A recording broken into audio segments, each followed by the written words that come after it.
కుటుంబంలో సమస్య వచ్చినప్పుడు కుటుంబంలో ఉన్న పెద్దలు వాళ్ళతో పాటు ఉన్న కుటుంబ సభ్యులు అందరూ కలిసి కూర్చొని సమస్యను పరిష్కరించుకోవాలి. అంతేగాని కుటుంబ పెద్దలను వదిలేసి నలుగుట్ల కూర్చొని నలుగురు పెద్ద మనుషులను పిలిపించి తప్పో ఒప్పో అనిపిద్దాము అనుకొని నలుగుట్లకు పోయినామనుకో అక్కడ న్యాయము జరుగుతుంది అనేది మాత్రం భ్రమ.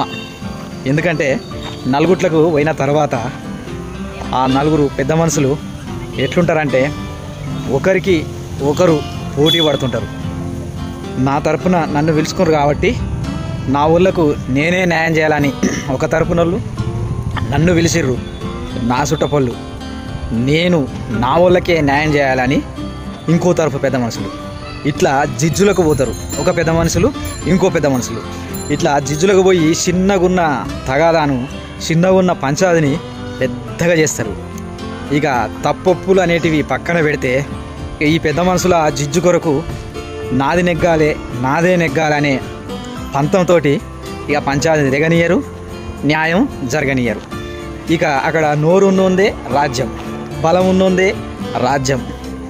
ఇక సూటిపోటి మాటలు మాట్లాడినోందే రాజ్యం. ఇక బొంక నేర్చినమ్మ ఏదో శాస్త్రం ఉంటుంది చూసినామా, ఒక గట్లుంటుంది వ్యవహారం. ఇది అంతా ఎందుకు చెప్తున్నానంటే నేను చాలా సార్లు ఇట్లాంటి పంచాయతీలకు పోయినప్పుడు నేను గమనించింది, నేను చూసింది గిదన్నమాట.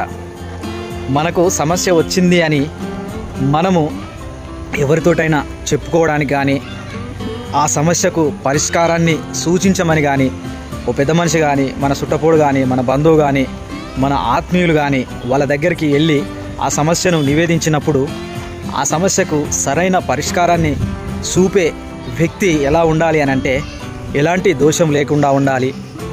తమ ఇతర అనే భేదాలు లేకుండా ఇద్దరి సమస్యను విని సరైన న్యాయాన్ని సూచించాలి. నావోడు బయటోడు, పక్కోడు ఎదిరింటోడు, చుట్టపోడు దగ్గరోడు అనే తారతమ్యం చూడకుండా ఆ సమస్యను విని ఆ సమస్యకు పరిష్కారం చూపించేలాగున ఉండాలి. అలాంటి వ్యక్తి దగ్గరికి, అలాంటి పెద్ద మనిషి దగ్గరికి, అలాంటి ఆత్మీయుని దగ్గరికి పోయి మన సమస్యను నివేదించుకున్నప్పుడు మనకు ఖచ్చితంగా ఒక మంచి సూచన మనకు దొరుకుతుంది. అంతేగాని ఎవరి దగ్గరికి వాళ్ళ దగ్గరికి పడితే వాళ్ళ దగ్గరికి పోయి ఇట్లున్నది సమస్య అని మనం చెప్పినామనుకో వాళ్ళకు అలసైపోతాము. దాన్ని అడ్వాంటేజ్గా తీసుకొని మనకు న్యాయం చేసుడు పక్కకు పెట్టి ఇక మన మీద లేనిపోనివన్నీ కల్పించి మన సమస్యను ఇంకా పెద్దగడం చేస్తారు తప్ప సమస్యను పరిష్కరించరు. ఇది నా అనుభవంలో అనుభవపూర్వకంగా చెప్తున్న విషయం. మరి ఒకసారి ఆలోచించండి.